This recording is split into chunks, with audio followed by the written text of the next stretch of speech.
우리는 올 한 해 동안 지옥과 열방을 향해 복음의 빛을 비추는 교회라는 표를 정하였고, 또 이번이 세 번째 시리즈 설교로 접하게 됩니다. 첫 번째 주일은 선교적 삶을 그저 살아가는 것이 아니라 그것을 넘어서 살아내는 적극적인 삶의 모습을 말씀을 나누었습니다. 두 번째는 지역사회 영육의 필요를 채우는 교회, 연약한 이들을 섬기고 그들에게 영혼을 살리는 복음을 전해야 함을 함께 말씀드렸습니다. 오늘은 세 번째입니다. 오늘의 설교 제목은 무엇일까요?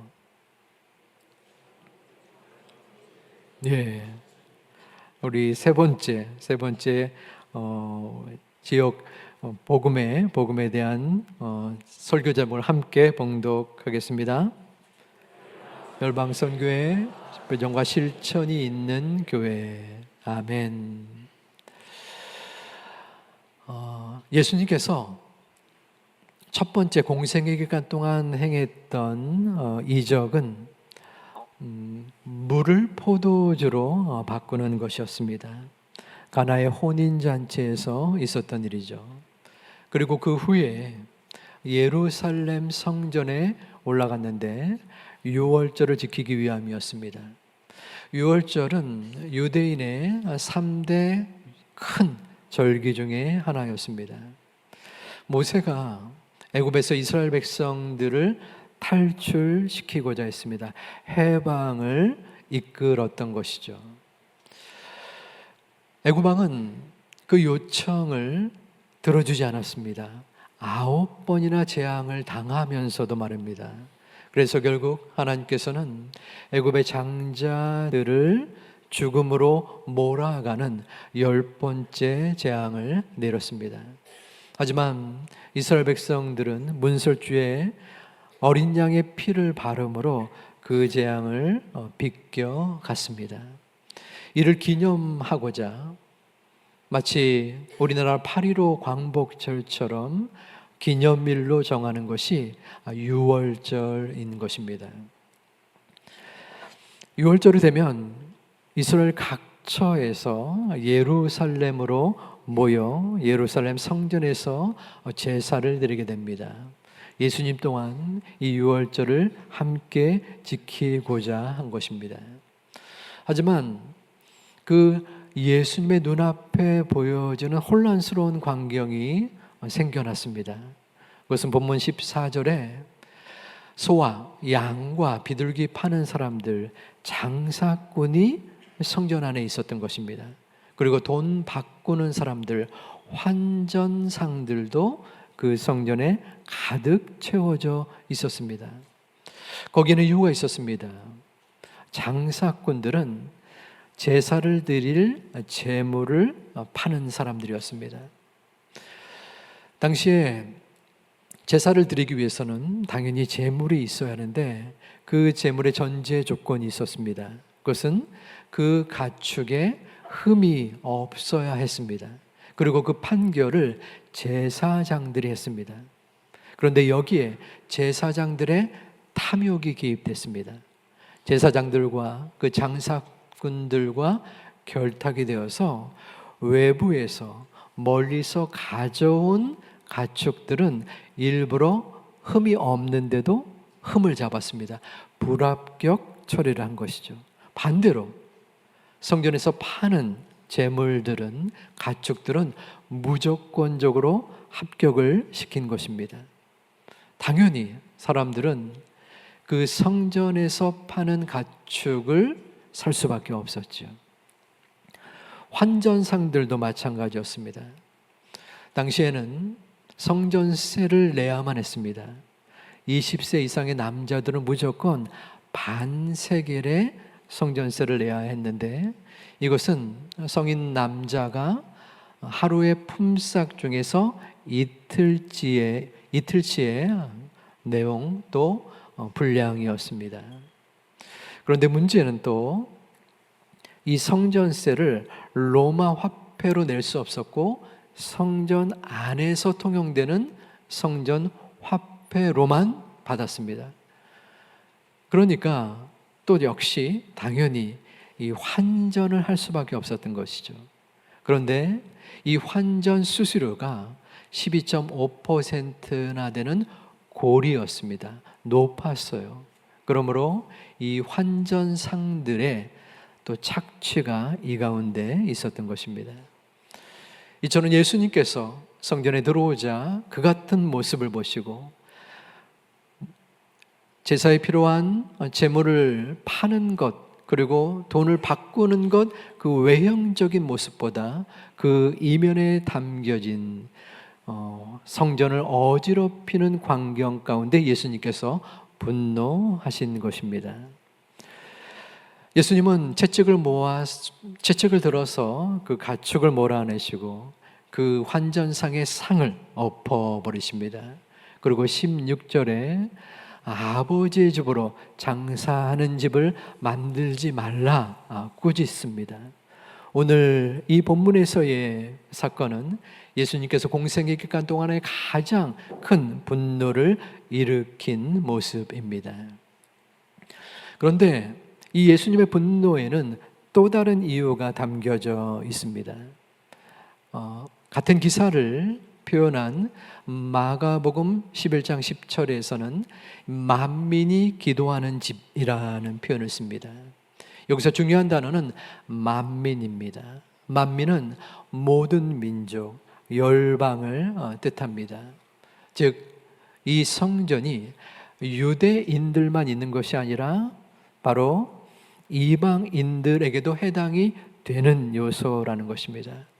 그 같은 모습은 이사야 열왕기상 6장 7절에서 함께 나타납니다. 열왕기상 우리 함께 봉독합니다. 나의 언약을 굳게 지키는 이방인마다 내가 곧 그들을 나의 성산으로 인도하여 기도하는 내 집에서 그들을 기쁘게 할 것이며 그들의 번제와 희생을 나의 제단에서 기꺼이 받게 되리니 이는 내 집은 만민이 기도하는 집이라. 아멘. 자, 그들의 번제와 희생, 이것은 이방인들의 번제와 희생을 나의 제단에서, 즉 성전에서 받게 된다는 것입니다. 이방인들을 위해서도 이 제단에서의 기도, 성전에서의 예배를 허용했던 것입니다. 하지만 이 성전에서 장사를 함으로써 이 이방인들의 제사를 침범하는 광경이 나타난 것입니다. 장사꾼들이 있었던 정확한 장소는 사실 이 성전 건물은 아니었습니다. 이방인의 뜰이었습니다. 이 성전을 좀 더 자세히 살펴보면 성전 문을 열고 들어가면은 이 제사를 드리는 성소가 나타납니다. 그리고 그 중에 높은 건물은 오직 대제사장만 들어갈 수 있는 지성소인 것이죠. 이 성소 건물 옆쪽이 바로 이방인의 뜰입니다. 그런데 그 이방인의 뜰은 작은 공간이 아니었습니다. 아주 큰 규모의 공간이었습니다. 즉 당시에 이 이방인의 뜰을 만든 이유가 있었습니다. 그것은 이방인은 제사를 드리러 이 성전 건물 안에 들어갈 수 없었어요. 그래서 이 이방인이 성전에 들어가거나 혹은 이방인을 데리고 성전에 들어가게 하는 유대인은 사형에 처하기도 하는 엄격한 규율이 있었습니다. 하나님께서는 제사를 드리지 못하는 이방인들에게 이방인의 뜰을 만들어서 제사를 드리고 기도할 수 있게 해 준 것입니다. 예수님은 이방인의 뜰을 보면서 하나님을 경외하는 이방인을 찾았습니다. 하지만 거기에는 이방인이 없었습니다. 아니, 이방인이 있을 수 없었던 것입니다. 왜냐하면 그곳에는 유대인들 그리고 장사꾼들과 환전상들이 그 자리를 차지하고 있었기 때문입니다. 그러므로 이방인이 예배드릴 수 없었고 예수님은 이에 대하여 분노하신 것입니다. 그러면 이 이방인의 뜰에서 유대인들은 무엇을 하고 있었을까요? 이방인들에 대하여 관심을 갖고 있는 예수님의 마음을 헤아려서 이 이방인들의 구원을 위한 기도 모임이나 전도 전략을 짜고 있었을까요? 아니었습니다. 유대인들은 이방인에 대하여 무관심했습니다. 그들은 자신들이 받을 이득, 자신들이 이 땅에서 받는 복만에 대하여 관심을 가졌습니다. 그들은 이방인들에게 다가서지 않았으며 이방인들이 하나님을 만나는 것도 방해를 했던 것입니다. 그럼 우리 교회의 모습은 어떠합니까? 우리들은 어떠할까요? 교회는 하나님의 성전이고 지금도 만민이 기도하는 집입니다. 우리는 유대인들보다 더 나은 모습을 보여주고 있습니까? 먼저 우리의 신분을 살펴보겠습니다. 우리는 성경적 관점에서 보면 이방인입니다. 오직 이스라엘 유대인만 구원받는다라는 선민 사상에 따르면 우리는 구원받을 자격이 없는 존재였습니다. 하지만 이방인을 사랑하시고 구원하고 싶어 하시는 하나님의 사랑으로 인해 우리는 하나님의 자녀가 된 것입니다. 그렇다면 열방을 향한 이 구원의 특혜를 받은 우리가 이 이방인들을 향하여 받은 복을 나누어 주고 있느냐는 것입니다. 만일 예수님께서 지금 인천 제2교회 안에 오셔서 야, 너희가 이 열방 선교를 온전히 행하고 있구나 라고 웃음을 띠며 칭찬하실 만한 수준일까요? 제가 청년 때에 겨울에 눈길을 걷다가 꽈당 넘어졌습니다. 엉덩방아를 쪘어요. 엉덩이가 아프다. 그리고 왼쪽 복숭아뼈에 통증이 있었습니다.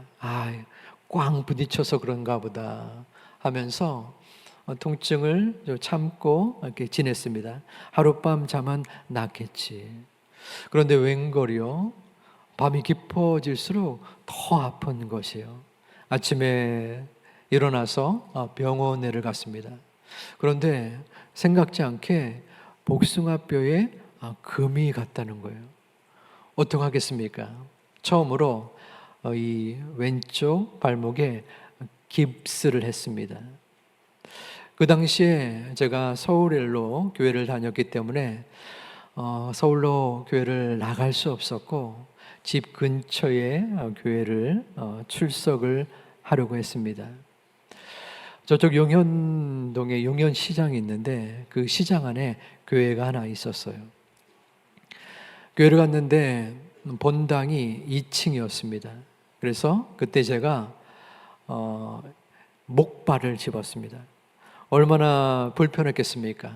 한 번도 목발을 해보지 않았는데 어쩔 수 없이 목발을 짚고 기우뚱 하면서 계단을 올라갔습니다. 그리고 예배를 드리고 나오게 되었는데 그때 저를 바라보고 있었던 그 많은 사람들 그리고 그 분위기가 좀 독특했습니다. 그런 몸이 불편한 사람이 올 경우 여러분들은 어떻게 하게 됩니까? 어서 오세요. 뭘 도와드릴까요? 이러면은 도리어 부담이 됩니다. 하지만 있는 듯 없는 듯 차분하게 보면서 또 웃음 띤 표정으로 인사를 해주고 뭔가 도움이 필요할 것을 넌지시 이끌어주는 모습. 정답은 없지만 그것이 참 온화한 모습이요 교회의 분위기라고 생각이 듭니다. 우리 교회 오신 새 가족들은 그러한 좋은 분위기를 말씀을 하곤 합니다. 하지만 적어도 30년이 넘었던 시간이었지만 아직도 그 냉랭함과 그 낯설은 분위기는 생생하게 기억이 납니다. 과연 우리들은 성전 뜰에서 장사를 했었던 그 유대인들보다 낫다라고 여길 수 있습니까? 우리는 우리보다 못 사는 나라에서 오는 사람들에 대하여 나보다 못나 보이고 나보다 자격이 없어 보이는 사람들, 나보다 돈이 없어 보이는 그분들에 대한 은밀한 우월감을 느끼거나 혹은 그들에 대하여 무관심을 갖고 있지는 아니하십니까? 예수님은 가장 그 사역의 우선순위를 어디에 두었습니까?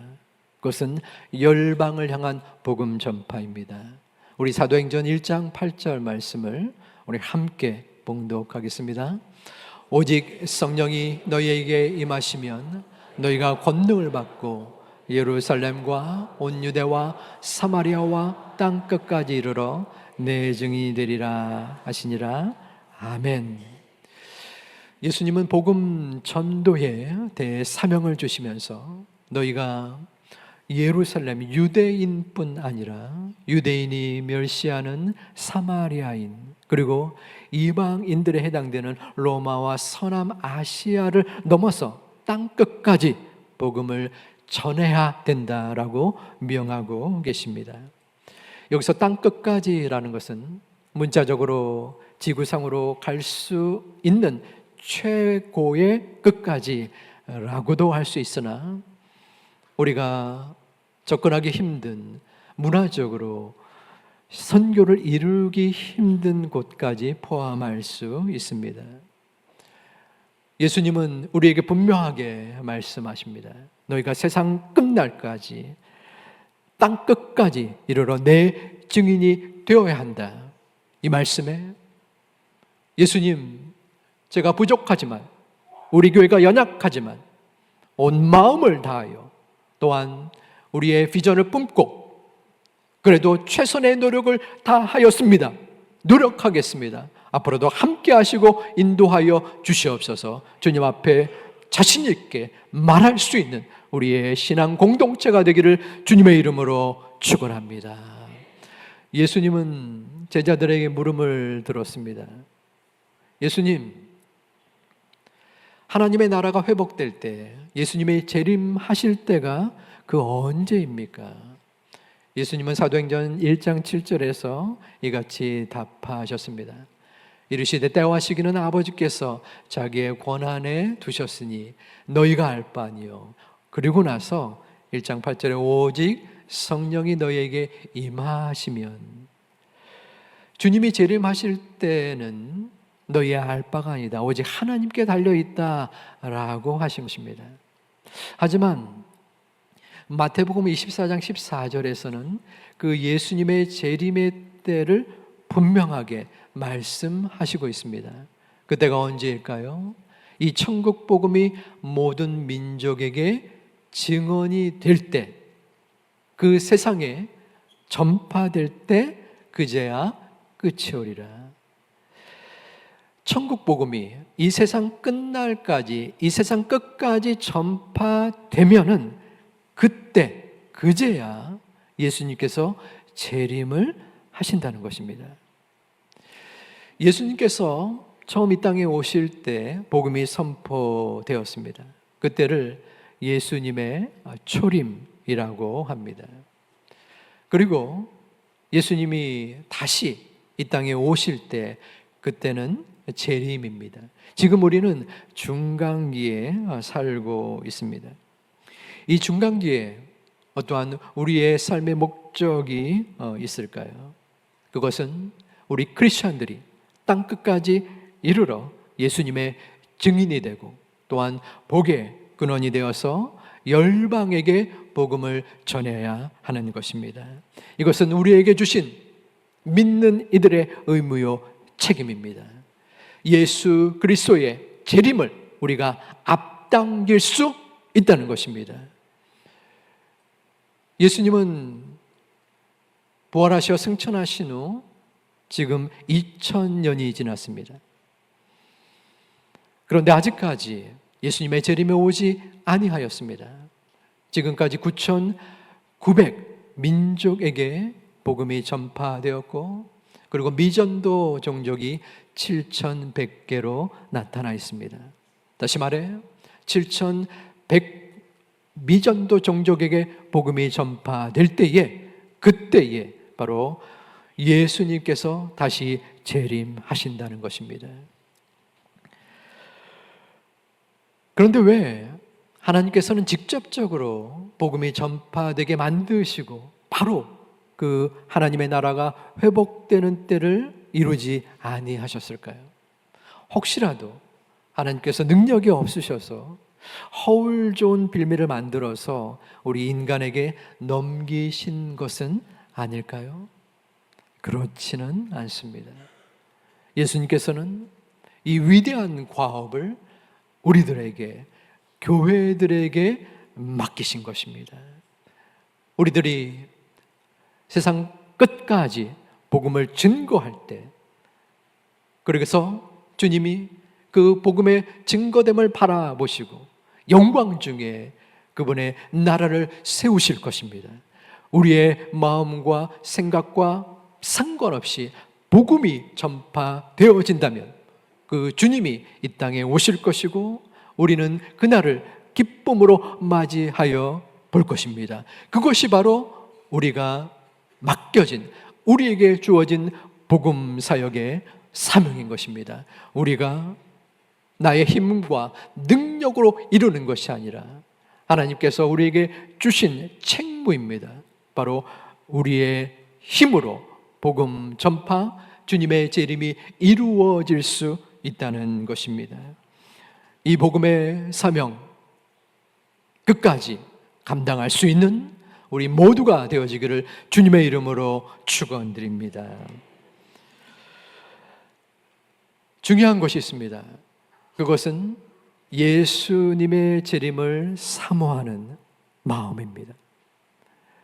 우리들이 예수님의 재림을 위하여 노력하고 그 예수님의 재림을 앞당길 수 있는 역할을 하는 것인데, 우리의 마음속에 그 재림을 바라보고 기대하는 마음이 없다면 무슨 소용이 있겠습니까? 여러분들은 그 예수님의 재림에 대한 간절한 갈망이 얼마나 있으십니까? 여러분의 관심은 어디에 있습니까? 이방인의 뜰에서 장사를 하고 자기 입속을 차렸던 그 유대인들처럼 이 땅에서 벌어지는, 이 땅에서 주어지는 복에만 관심을 두고 있지는 않습니까?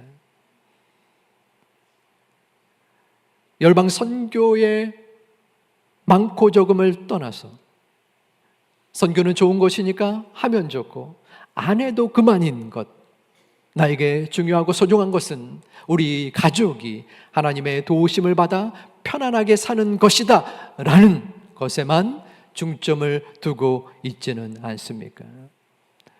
하나님께서는 우리의 마음과 중심을 바라보고 계십니까?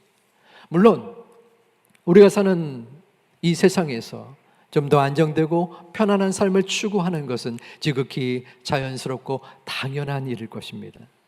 하지만 적어도 내가 하나님의 자녀요, 하나님의 백성이라면 그 나라의 주인이신 하나님의 관심을 다시 한번 일깨워 보고 또한 눈여겨 보아야 합니다. 하나님의 꿈, 하나님의 바람은 무엇입니까? 그것은 열방이 주님께로 돌아오는 것입니다. 하나님의 꿈이, 하나님의 관심이 우리의 비전이 되기 위해서는 어떻게 해야 합니까? 그것은 우리의 능력으로는 부적절합니다. 사도행전 1장 8절 다시 한번 본다면 중요한 단어가, 중요한 구절이 있는데, 오직 성령이 너희에게 임하시면입니다. 선교는 하나님이 계획하시고 하나님이 이루시는 하나님의 사역입니다. 성령께서 주시는 권능을 우리가 받을 때에 우리는 진정한 복음의 역군이 될 수 있는 것입니다. 그러므로 우리는 성령의 함께 하심을 원하고 기도해야 합니다. 아버지 하나님, 부족하지만 연약한 저의 마음과 행위 가운데 성령께서 도와주시고 성령께서 함께 하여 주시옵소서. 그리하여 주님 앞에 증인된 삶을 살아갈 수 있는 저와 우리 교회가 되게 하여 주시옵소서. 여기서 증인이라는 것은 하나님께서 이루시는 소중한 단어인데요, 마르티스라는 헬라어입니다. 그런데 이 증인은 말 그대로 내가 보고 들은 바를 그대로 전하는 뜻인 동시에 순교자를 가르칠 때 쓰여지기도 합니다. 우리는 복음의 증인, 순교자들을 많이 접하고 만났습니다. 140년 전 인천의 제물포항에 아펜잘로와 언더 우드 두 분 선교사님의 증인을 통하여 우리는 복음을 들을 수 있었습니다. 우리 교회가 파송하고 후원했던 고 박동주 이온권 선교사님 두 분의 증인을 통하여 우리는 선교의 흔적들을 바라볼 수 있었습니다. 지금 여기에 모인 우리 모두도 하나님의 증인입니다. 선교적 삶을 살아내는 증인입니다. 지역사회에 영육을 채우는 증인입니다. 열방 선교의 비전과 실천이 있는 증인임을 믿습니다. 그 증인의 모습을 우리는 다시 한번 생각해 보아야 합니다. 나는 하나님 앞에 예수 그리스도의 증인인가? 증인은 누구입니까? 보고 들은 바를 전하는 것입니다. 그렇다면 증인이 보고 들은 바가 없는데 무엇을 전합니까? 무엇을 증거합니까? 내가 느꼈던, 내가 보았던 하나님의 사랑, 하나님의 은혜, 하나님의 강권하심과 역사하심을 분명히 증인으로서 간직할 때에 그 사랑과 은혜를 과감하게, 담대하게, 기쁨과 감사로 증언할 수 있는 것입니다. 다시 한번 묻습니다. 나는 예수 그리스도의 증인인가? 내 마음속에 기꺼이, 그리고 어떠한 삶의 고충과 괴로움과 이 세상의 인정을 받지 못할지라도 기쁨과 감사 그리고 눈물로써 전할 수 있는 증인된 마음이 나에게 있는가? 저는 말씀을 준비하면서 기도하였습니다. 하나님, 저에게 이 선교적 삶을 살아낼 수 있는, 이 열방 선교를 향할 수 있는 믿음의 마음을 허락하여 주시옵소서. 내 마음속에 아직도 생각되어지는 이 땅에 대한 마음과 흐트러짐과 부족함 속에서도 하나님이 저를 만져주시사 가라 하면 그 가라 하는 말씀에 순종할 수 있는 결단의 마음을 허락하여 주시옵소서. 이것은 우리의 마음이 아닙니다. 내 생각과 판단이 아닙니다. 물론 우리는 이 땅에서 사는 동안 가족을 위하여, 나를 위하여 수고하고 또한 간구하고 하나님의 은혜를 구하는 자입니다. 그럼에도 우리는 우리의 신분을 재확인해야 합니다. 나는 누구인가? 나는 하나님의 백성인 것입니다. 우리 교회는 지금까지 열방 선교의 꿈을 가지고 달려왔습니다. 올 한 해는 더욱더 그 꿈을 실천하는 한 해가 되기를 소망합니다. 이제 스페인 선교를 시작하고 5월 달에는 크로아티아 오토하프 팀이 필리핀으로 선교를 준비하고 있습니다. 8월에는 고람데오와 스테파노스 찬양팀이 우리 기존의 단기 선교팀과 함께 100여 명의 선교 계획을 가지고 있습니다. 이 밖에도 여러 준비와 활동 속에서 하나님이 준비하시고 이끄시는 비전을 향하여 나아갈 것입니다. 이것은 혼자만의 힘으로는 되지 않습니다. 우리 모두가 선한 은혜의 꿈을 사모하며 나아갈 때 하나님이 함께하여 주실 줄 믿습니다. 선교는 교회 여러 프로그램 중에 하나가 아닙니다. 선교는 해도 되고 안 해도 되는 습관적인 행위가 아닙니다.